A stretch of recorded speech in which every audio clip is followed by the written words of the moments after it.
சிவாய நம்ம ஆன்மீக உண்மைகள் சேனலை பார்த்துக்கிட்டு இருக்கிற அனைவருக்கும் வணக்கம். நான் உங்கள் ஜோதிடர் கருப்பசாமி கேஜிஎஃப். 2025 சித்திர மாதம் ராகு கேது பெயர்ச்சி. இந்த ராகு கேது பெயர்ச்சி 12 ராசிகளுக்கும் என்னென்ன பலன்களை கொடுக்க போகுது, என்ன பலவீனம் ஆக போகுது. பொதுவாக ராகுன்னு கேட்டாவே யோகக்காரகன், போகக்காரகன், சுகபோகமான ஒரு வாழ்க்கை வாழ்றதுக்கும், பல அடுக்கு மாடிகள் கெட்டக்கூடிய ஒரு தன்மையும், கனரக வாகனங்கள் சொல்லக்கூடிய விலை உயர்ந்த காரு வாங்கக்கூடிய அமைப்புக்கும், விலை உயர்ந்த மோட்டார் சைக்கிள் வாங்கக்கூடிய ஒரு அமைப்புக்கும் பல யோகங்களை கொடுக்கக்கூடியது தான் ராகு. கேது ஒரு பொதுவாக பார்த்தீங்கன்னா ஞானத்தை தான் கொடுப்பாரு, நல்ல கல்வியை கொடுப்பாரு, நல்ல வேலை வாய்ப்பை கொடுப்பாரு, ஆன்மீக சம்பந்தப்பட்ட ஸ்பிரிச்சுவல்ஸை தேடி பல காசி இப்படி யாத்திரைகளுக்காக போகக்கூடிய தன்மைகளையும் கேது கொடுப்பாரு. பொதுவாக ராகு பகவானுடைய அமைப்பு பார்த்தீங்கன்னா யோகத்தை தான் அவர் நிறையா கொடுப்பாரு. இடம் பொருள் ஏவல். இடம் பொருள் ஏவல்னா நல்ல வீட்டில் ராகு பகவான் பயிற்சி இருந்தாருச்சுன்னா நல்ல யோகத்தையே அள்ளி கொடுப்பாரு. அப்படியாப்பட்ட ராகு பகவானுடைய அமைப்பு இந்த 12 ராசிகளுக்கும் எப்படி இருக்கும் அப்படின்னு கேட்கறத பார்க்கலாம். பொதுவாக ராகு பகவான் சொல்லிட்டாவே தன்னுடைய தாத்தா நான் இருக்க, என்னுடைய அப்பாவுடைய அப்பா தான் ராகு. கேதுன்னா என்னுடைய அம்மாவுடைய அம்மா தான் கேது. அப்ப ராகு பகவான்னா முன்னோர், ராகு பகவான்னா குலதெய்வம். இப்படி முன்னோரையும் குலதெய்வத்தையும் வழிபடுறவங்களுக்கு ராகு பகவான் யோகத்தை கொடுப்பாரு. இப்ப சமீபத்துல ஒரு படம் ஒண்ணு வந்துச்சு. நண்பர் கருணாஸ் ஒரு சின்ன டைலாக் ஒன்று சொல்லுவாரு. சொர்க்கத்துல போயிட்டு முட்டி போட்டுக்கிட்டு நிக்கிறியா, நரகத்துல போயிட்டு சுகபோகமா வாழக்கூடிய வாழ்றியான்னு ஒரு டைலாக் இருக்கு. அந்த மாதிரி தான் இந்த வருஷம் பயிற்சி. யோகங்களே நிறைஞ்சு வரக்கூடிய ஒரு அமைப்பு இந்த ராகு பயிற்சி, கேது பயிற்சி எல்லாருக்குமே நல்லா இருக்கு. 12 ராசிக்குமே நல்லா இருக்கு.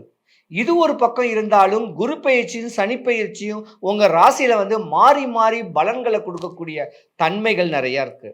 ஆனா சூட்சமமா தெளிவான சின்ன வழிபாட்டு மூலியமா உங்களுக்கு வரக்கூடிய யோகங்களை நீங்க அடைஞ்சுக்கலாம். அதுக்கு ஒரு சின்ன வழிபாடு ஒன்று சொல்றேன்.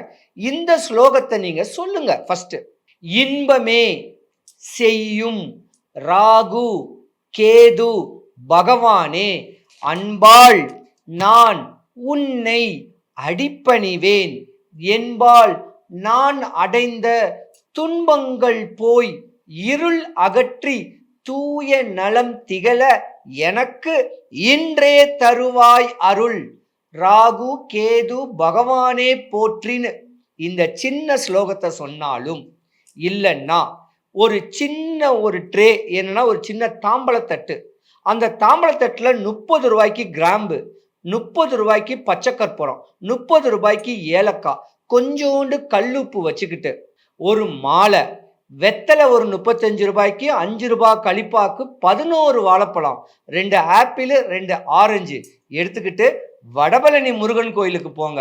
கோயில் வாசல்ல 3 குண்டு மஞ்சளை வாங்கி அந்த வசம்பு கூட அந்த பொருளும் கூட வைங்க. ஒரு தேங்காய் சாமிக்கு உடைச்சு மாலையை சாமிக்கு கொடுத்துட்டு அந்த தேங்காவை வீட்டுக்கு கொண்டு உள்ள இருக்கதெல்லாம் சுரண்டி இந்த பச்சை கற்பூரம், ஏலக்காய், கிராம்பு, கல்லுப்பை போட்டு அதுக்கு மேல 3 குண்டு மஞ்சளை வச்சு ரெகுலரா நெத்தியில வச்சுக்கிட்டு வந்தீங்கனாலே நீங்க என்ன நினைச்சு வடபழனி முருகன் கோயிலுக்கு போறீங்களோ 100க்கு 100 நடக்கும். வடபழனி முருகனை பார்த்துட்டு அப்படியே வெளியே வந்தீங்கன்னா ஒரு பெருமாள் கோயில் இருக்கு. பெருமாள் கோயில்ல பழைய காலத்து பழைய வருஷம் ரொம்ப வருஷத்துக்கு உண்டான ஒரு அரச மரம் இருக்கு. அந்த அரச மரத்தாண்ட ஒரு 10 நிமிஷம் உட்கார்ந்துட்டு போனீங்கன்னா நீங்க உங்க ஆசைகள், உங்க தேவைகள், என்ன விஷயத்துக்காக, படிப்புக்கு, வேலைக்கு, கல்விக்கு, திருமணத்துக்கு, காதலுக்கு, குடும்பத்துல நோய்க்கு, நொம்பலம் எதுவா இருந்தாலும் இந்த சின்ன பரிகாரத்துல சரியாகும். கோயில் வாசல்ல எங்கேயாவது உட்கார்ந்துருப்பேன், ஒரு மஞ்சள் வேணா வாங்கிட்டு போங்க, 100க்கு 100 உங்களுக்கு நல்லதே நடக்கும்.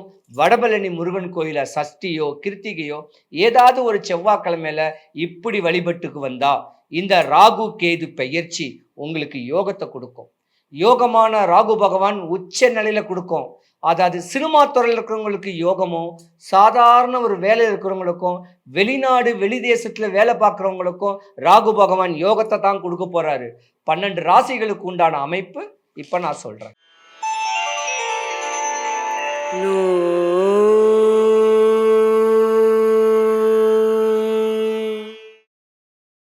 துலாம் ராசி 5வது வீட்டு கும்ப ராசியில ராகு, 11வது வீடு சிம்ம ராசியில கேது பகவான்.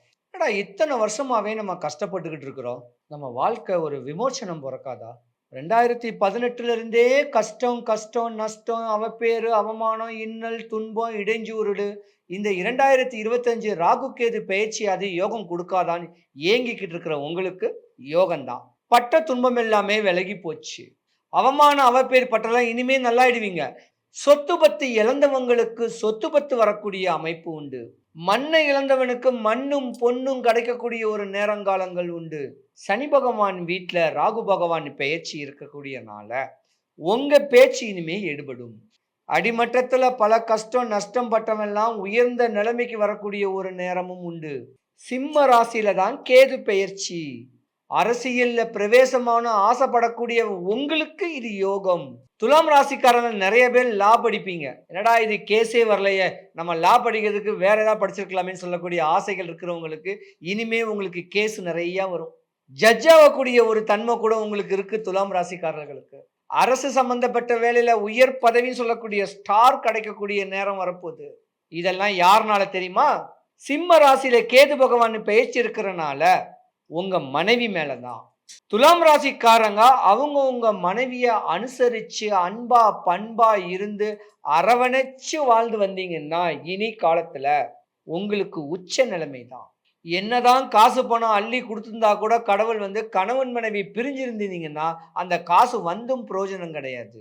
பிரிஞ்சவங்க ஒன்று சேருங்க, இது விதி, நம்ம நேரம் இப்படிதான் இருக்குன்னு சொல்லி அவங்கள தெளிவுபடுத்துங்க. கணவன் மனைவி ஒற்றுமையா இருங்க. தான் குலதெய்வத்தை போயிட்டு வழிபடுங்க. துலாம் ராசிக்கு அதிபதி சுக்கிர பகவான். சுக்கிர பகவானுடைய அமைப்புல ராகு கேது பெயர்ச்சி இருக்கக்கூடிய நேரம் உங்களுக்கு வெளிநாட்டு தொடர்புடைய ஒரு அமைப்பு கிடைக்க போகுது. யோகங்கள் நிறைஞ்சு வரக்கூடிய அமைப்பு வரப்போகுது. வேலை படிப்பு இன்னும் செல்வ செழிப்பான புது வீடுகள் வாங்கக்கூடிய தன்மை, கலைத்துறையில பிரகாசிக்கக்கூடியவங்களுக்கு உச்ச நிலை, இந்த யோகம்லாம் உங்களுக்கு வரப்போகுது. துலாம் ராசிக்காரங்களை பொறுத்த வரைக்கும் நீதி நேர்மை நாணயத்துக்கு அடிபடக்கூடியவங்க. வம்பு தும்பு வழக்கு வந்தா வந்து பாருன்னு சொல்லக்கூடிய தன்மையும் உடையக்கூடியவங்க தான் நீங்க. இது பொன்னான நேரம். மண்ணு எப்படி ஒரு யோகம் கொடுக்குதோ அந்த மாதிரி பொண்ணு கொடுக்குதோ அந்த மாதிரியான நல்ல நேரம் இது. கணவன் மனைவியோட அனுசரித்து வாழ்ந்து வந்தீங்க நாள். காலதாமதமா திருமணம் நடக்கிறவங்களுக்கும் இது திருமண யோகமும் உடையதுதான். குழந்தை குட்டி இல்லைன்னு கேட்குறவங்களுக்கு குழந்தை குட்டி பிறக்கக்கூடிய ஒரு யோகமும் உடைய வருஷம்தான் இது. வேலையில ஒரு பதவி ஒன்று கிடைக்க போகுது, ஒரு ஸ்டார் சொல்லலாம். அப்போ ஒட்டுணர்ந்து வாழணும். துலாம் ராசியை பொறுத்த வரைக்கும் நீங்க கெட்டுன மனைவி உங்களுக்கு தெய்வம் மாதிரி. எப்பேற்பட்ட சூழ்நிலையா இருந்திருந்தா கூட துலாம் ராசிக்காரங்க பொதுவாகவே தாயோடைய பேச்சைத்தான் நீங்க கேட்பீங்க. தாயி அண்ணன் தம்பி பேச்சைத்தான் கேட்பீங்க. அப்பா பேச்சை கேட்க மாட்டீங்க. அம்மா சொன்னா எதுவும் சரி கேட்பீங்க. அப்படி இருந்திருந்தா கூட மனைவிக்காக உங்களை கொஞ்சம் அர்ப்பணிங்க. மனைவி மேல கொஞ்சம் பாசம் வைங்க. தாயும் வேணும் தாரமும் வேணும் நினைச்சு வந்தீங்கன்னா இனி வருங்காலம் துலாம் ராசிக்காரன் உங்களுக்கெல்லாம் யோகம்தான். ஏன்னா உங்களுக்கு கல்யாணம் ஆனாதான் உங்களுக்கு உயர் பதவியே. கல்யாணம் ஆயிருந்தாதான் வாழ்க்கையே மேன்மை அடையும். பொதுவா துலாம் ராசிக்காரங்களை யாரும் கட்ட மாட்டாங்க. எம்பெருமான் விதியோடைய அமைப்பு, நீங்க செஞ்ச யோகம், முன்னோருடைய அமைப்பு இருந்தால் தான் கல்யாணமே நடக்கும். ஆனா நீங்க கட்டிருக்க வேண்டிய மனைவி கொடுத்து வச்சவங்க. அனுசரிச்சு வாழுங்க. நல்ல ட்ரெஸ் வாங்கி கொடுங்க. காசு இருந்தா வெள்ளி கொலுசு தங்க நகை இப்படி அவங்களுக்கு வாங்கி கொடுங்க. இனிமே சூப்பரா வாழ போறீங்க.